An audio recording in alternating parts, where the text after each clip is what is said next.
പോലീസിനെ ആക്രമിച്ച കേസിൽ പത്തനംതിട്ട കൊടുമൺ പോലീസ് 7 യുവാക്കളെ അറസ്റ്റ് ചെയ്തു. വിവരമറിഞ്ഞ് ഒരു യുവാവിന്റെ അമ്മ പോലീസ് സ്റ്റേഷനിലേക്ക് കരഞ്ഞുകൊണ്ട് ഓടിയെത്തി. വനിതാ പോലീസ് അമ്മയെ ലോക്കപ്പിന് സമീപത്തേക്ക് കൂട്ടിക്കൊണ്ടുപോയി. ലോക്കപ്പിൽ മകന്റെ കൂടെയുള്ളവർ മകന്റെ കൂട്ടുകാരല്ലെന്ന് അമ്മ കരഞ്ഞു പറഞ്ഞു.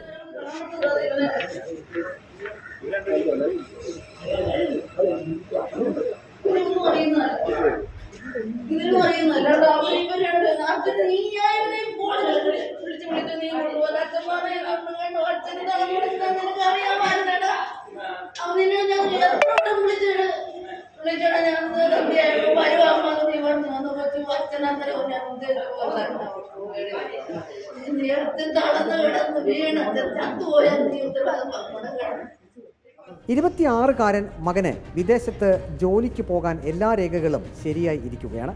അറസ്റ്റ് ചെയ്യപ്പെട്ട സ്ഥിതിക്ക് ആ വാതിലടയും. ഈ അമ്മയുടെ ധർമ്മസങ്കടം ഇതായിരുന്നു.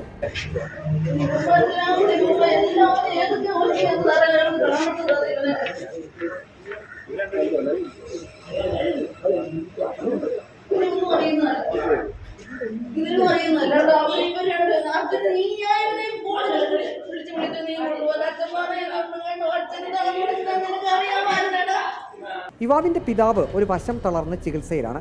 പോലീസിനെ ആക്രമിച്ച സംഘത്തിൽ മകനില്ല എന്ന് ഈ മാതാവ് ഉറപ്പിച്ചു പറയുന്നു.